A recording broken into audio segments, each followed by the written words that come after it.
said you want to have controlled chaos in the gym, right? You want to have a plan, you want to go in with a plan of attack, but you never know what can happen, so you have to be adaptable. So life happens and everything's not going to be perfect. So you need to have a structured plan, but also allow some sort of flexibility and variability in that training program, because not everything is in a test tube, right? It's not going to be clinically, scientifically like super perfect. So controlled chaos, some plan is better than no plan. And when it comes to creating your plan, right, overload, progressive overload, it's a continuous building of intensity or volume or shortened rest or whatever, however you want to progress exercise. There's not 100, but I mean there's many different ways you can progress exercise other than adding weight. Okay, so that's something. Now we get to the fun stuff, right? The great debate, and it's not a joke, because there are people in the research community and strength and conditioning community that will go to fisticuffs over which one's better, linear versus undulating, or block versus conjugate. I mean, or you could even go like linear versus conjugate, block versus undulating, and there's no reason to argue about that, because what we'll find out really in the end is it all pretty much equals the same thing at the end of the day. Over the long term, as long as you're hitting the same relative points, it's going to equal to the same thing. It really just depends on what is most workable for whoever you're working with or yourself as well. So the first is linear periodization. This is, we can think of as like the most basic form. It's been the most commonly used and taught if you've ever taken a program design class or remember from your training certifications. Just like how the name implies, it follows a linear pattern of progression from one week to the other. And I have an example off to the right here. And what separates linear from the other ones is it usually focuses on one goal per cycle. So here I have the goal of increasing the bench press 1 rep max, because Mikey, and we have 4 weeks, right? So this would be a 4-week training mesocycle, and I have intensity and volume. Week 1, we have our intensity at 85%, and we'll be hitting 4 sets of 5 reps. And you can also include other variables as well. I just kept it simple. Week 2, progressively overloading. The following week, we're at 90% now. And because intensity has just increased 5%, we also need to decrease volume so that we don't risk going into the exhaustion overtraining phase. So 4x3. The following week, we're again progressively overloading to 95%, and again dropping the volume down slightly, 3x2 reps. And in this 4th week, we have what is referred to as a deload week. And before I begin going into it, this deload week doesn't have to be week number 4. It doesn't have to be the last one. It can be really anywhere you want, as long as it makes sense, especially if you're to extend this out for more than just 4 weeks. You may have to toss in a deload the week number 6, right? Maybe you didn't deload enough and you need to have another small break in your training to allow your body to recover. But the point of that deload is, just like I mentioned, is to allow for this super compensation to really take hold and finish its adaptations. Because again, if you're just going up 85, 90, 95, 100% and just constantly going, you're going to run into a wall, especially if you're going off of percentages. Because 100%, you're not going to be able to really go past 100% unless you're in like a really heightened state of anxiety where you're just super pumped up. Very rare, but you're not going to be able to keep linearly progressing without taking some sort of deload. Your body will tell you real quick when you reach that point, especially if you're more in tune with it. And given this structure and given its design and the way things kind of play out, it's thought to be best for beginners. And I have 3 reasons why, but I want to see if anyone can take a guess at what any of those reasons are. Yes? Starting at like one goal at a time? Exactly, right? Focusing one goal at a time.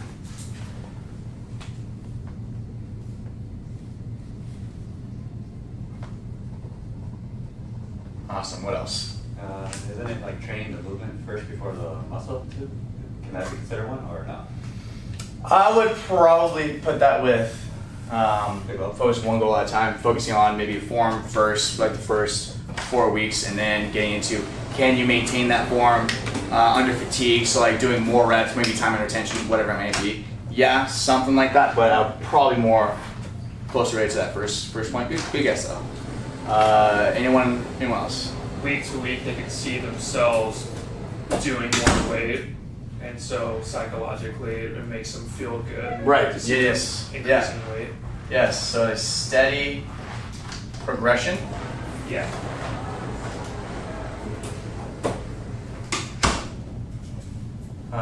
Steady progression equals motivation. Would that sum up your point? Yeah. Perfect. Awesome. Super important. If you're in a personal training business, we have to keep the client's interest in your training, from one goal to the other. You're making sure that they're seeing the progress, even though if it's a long-term goal, the immediate aesthetic progress doesn't show at first. It'll be the strength that shows first. They'll start seeing themselves getting stronger, and then they'll start seeing their body fat percentages going down, taking those measurements. So yeah, steady progression and helps lead to more motivation. What's the third point, Julie? Probably just easy way to measure, maybe an easier way. I'm not sure. Keep going with it. Yes, you're Basic.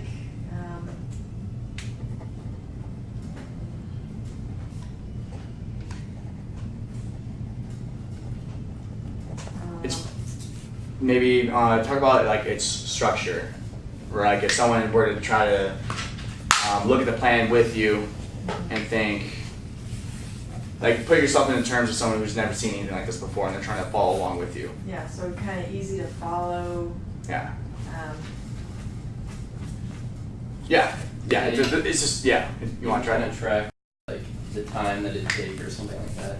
Yeah, exactly. Both points, right? So the structure is much easier to follow.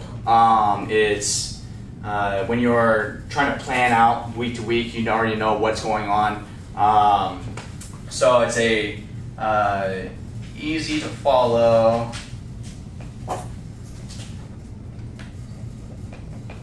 Structure and plan. Okay, so that's linear periodization in a nutshell. Now, the flip side of linear periodization would be nonlinear periodization. I know it took a lot of time to think of that name for it. But we can also refer to this as undulating periodization. This sounds a little bit more scientific and fancy, so we'll say with undulating periodization. And just like it being the opposite to the linear form, it focuses on not just one, but multiple training adaptations to varying degrees depending on what phase you're actually in. And in the sample 4-week program, using the non-linear undulating periodization to increase that bench press 1 rep max because of Mikey, we have our intensity in week 1 is sub 50%. Okay, and the reason may be we're looking at trying to tackle form first. So week 1, sub 50%, 5 sets of 6 reps, but with an eccentric focus. So I'm focusing 4 or so seconds on the way down, just making sure we're really tracking that bar path. My goal isn't to blow you out. My goal is to get you to feel the exercise or whatever adaptation we're searching for first. Then taking that, we can go into week number 2, increase the intensity, not super high, but a decent amount, 85%, and lowering the volume down a little bit, 4 sets of 5 reps. So going from 30 reps total to 20 reps total because of the increased intensity. Working on strength, okay, trying to maintain, I brought this up earlier, maintain that form under a heavier load and trying to see if we can get a similar movement result where we're not compensating and faulting. Then going into week 3, so we have form focus, strength, and then power is 60%. And here I have 6 sets of 6 reps. And you're just trying to maximize velocity. Again, so adding a different component, so we're not increasing intensity by maximal effort, but by intended maximal effort. Right? So our body is going to be 60%, not heavy at all, but heavy enough for us to produce the maximum amount of force and velocity on that object. And just a fun fact, if you're trying to train peak power, the literature states that 60% around there is ideal for bilateral peak power, or multi-joint peak power. So like 60% of your squat or 60% of your bench press will help train that. And then for single joint exercises, 2 divided by 1 would be 1 is half of it, so half of this would be 30. So around 30% of that 1 rep max is going to be ideal for peak power in a single joint exercise. So just heads up, more to the wise. Those are helpful to know, especially again if you're trying to maximize power production pre-competition. And then finally, so we have form focus, strength, power, and then taking that power back into strength the following week, building on the 85% and dropping the volume down again. So you can see how we focus on form first, then strength, then power, back to strength, and then maybe week number 5 could be deload, and then whatever you want to do, right? It's completely up to you. This is just an example. Have I lost anyone on these 2, linear periodization and non-linear and undulating periodization so far?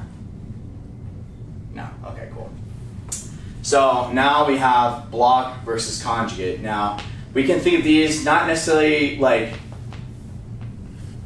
specific ways to progress someone, but overall schemes on how we can progress someone. So block periodization is very, very similar to in progression and structure to linear periodization. And each microcycle or mesocycle can be broken up into blocks, hence the name block periodization. And again, these focus on one goal at a time. So in this sample program, this is 16 total weeks. So we have block 1, 2, 3, and 4. Block 1 can be a biomechanics focus for 3 weeks, right? Just focusing on the form. Intensity is below 50%, and again, volume 6x6 with an eccentric focus, just really focusing on the path of the weight and the fluidity of the movement. And then in the next block, we'll focus on maintaining that under endurance, under a fatigue state for 5 weeks to start really capitalizing on your body's ability to adapt to endurance type training, which takes longer. And we'll hover around 50, 60%. And just anyone, when I'm talking about different percentages, am I losing anyone? Or, because I can totally go into specifically like what adaptations you want and where you should hover around as far as your intensity and volume. Is that something that we want to dip into later, or a refresher? No judgment if that's needed because it's good information to know. No? Okay, cool. So 50 to 60% with 5 to 7 sets of 15 to 20 reps. Again, we're just focusing on endurance for 5 weeks, okay, and progressing it linearly within that block. So that's where the linear periodization goes in. So 50, 55, 60, back down, or maybe it could be 50, 52.5%, 55%, 57.5%, 60%. Doesn't really matter. It's whatever you want, just within that reason. Then the following block will be hypertrophy for 4 weeks. Again, focusing on a different goal in the overall program, but one goal in that block. Hypertrophy for 4 weeks, 65 to 75%, and 3 to 4 sets of 8 to 12 reps. And then finally going into strength in the final block for 4 weeks, 80 to 90% is the intensity range, and then 5 by 3 to 5 reps would be the volume. So you guys see where it's similar, but still kind of different than linear periodization? That makes sense so far? Anyone have any questions about block periodization? Okay, so then now, before I finish block periodization, given its structure and its design, again, very similar to linear, this would be ideal for someone who's in an athletic weight room, like a high school or college weight room, because they already have preset structured weightlifting times. It's consistent, and you have a lot more control over the variables when it comes to their training times with you and their training times with their sport coaches. So there's a lot more you can do or a lot more variables you have control over. So for someone who's in a high school or college weight room, this would probably be your best bet because it's more consistent, and if things don't go the way that you want them for that season or for your athlete, then you can take a look back and see, okay, maybe I need to spend more time in biomechanics because they just couldn't maintain in the strength phase. So maybe I need to extend this out for another week or two. Or maybe not as much time in endurance because they don't really need it. We need to spend more time in hypertrophy to prepare them for strength. Who knows, but you'll never know if you don't have something to refer back to. It's really, really important. Some plan is better than no plan. And especially if your job's on the line when in that high school or college weight room. And then, not to throw more wrenches into the overall equation, but when we look at the different types of periodization or schemes for periodization, we can not only just look at it in terms of the focuses of or like the adaptations that we're trying to get, so strength, speed, power, endurance, hypertrophy, strength, endurance, but we can also look at it in terms of how we're selecting our exercises and progressing certain exercises. So for instance, let's say we wanted to use block periodization scheme and a linear, just make it easy, linear periodization style where I want to improve my squat. So block 1, we'll go in back squat. So for 4 weeks, we'll focus on back squat. Okay. Now week 2, we're going to focus on front squat. Now, even though it's not related very specifically to back squat, it's still similar enough to where we're going to get a different adaptation or a similar adaptation, but the load is different. The placement of the load is different. The weight that you're lifting is going to be different, even though it might feel just as heavy. So I can help offset. Maybe you're just really hamstring dominant and you work on the quads. The front squat would be a way to alter it. And then in week number 3, you can shift to a box squat, like a really heavy loaded box squat. And then week 4, go back to your back squat and see how you progress. Does that make sense as well? How you can do not only just the like the 5 or so training adaptations, but then also progressing a specific exercise different ways. It's very common in powerlifting or even in sport training too, because movements are very variable, and each exercise is there for a good reason, and it's good to kind of hit all of them for different reasons. Or maybe it can be block 1 can be sagittal plane dominant stuff, and then frontal plane dominant stuff, and then transverse plane dominant stuff, and whatever all those will entail, right? So tons and tons and tons of variability, and that should actually make it much easier to do. I know it seems like, what are they talking about? It's much harder. It's really, really not. If you need practice, start with basic ones, and then play around with it and find which one works best for you.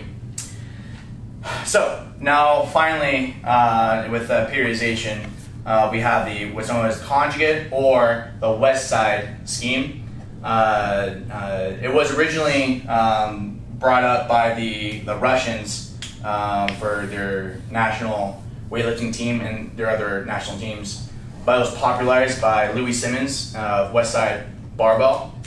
And if we had to compare it to either linear or non-linear, it's most similar to undulating in that it focuses on, or it seeks to address, multiple training stimuluses in that scheme or in that cycle.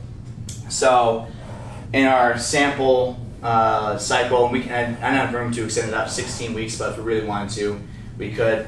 We have week 1, 2, 3, 4, and so on. The focus week 1 will be strength, 85 to 95%, 3 to 5 reps, or 3 to 5 sets of 3 to 5 reps.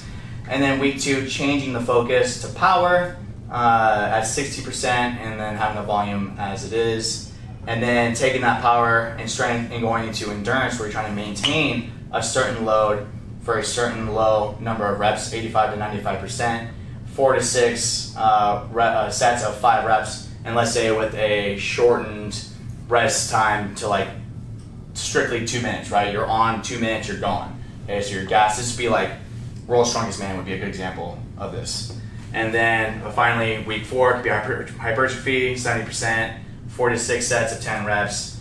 And then let's say you have it only planned up to 4 weeks, and then week 5 is, okay, where am I falling short? And based on this athlete's progress, where do I need to add things in? So this could be floating either like strength endurance again, power again, or strength again, or maybe different aspects of power. So it could be speed power, where it's low weight but really fast, plyometric focused, or strength power, where it's a relatively heavy load but you're still focused on how quickly am I moving that weight. So there's still a velocity component. Really, whatever you want it to be. But just think non-linear, right? Undulating style. Here it's very structured and progressing along a certain linear path. And really, at the end of the day, it's all going to be the exact same thing. It's not going to be something that should be throwing you for a loop. Again, practice with the easiest stuff first, and then work your way around it from there.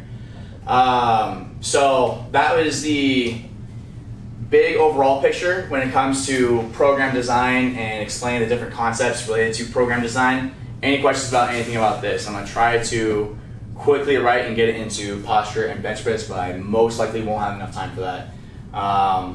Everyone's good here? Okay. Well, let me take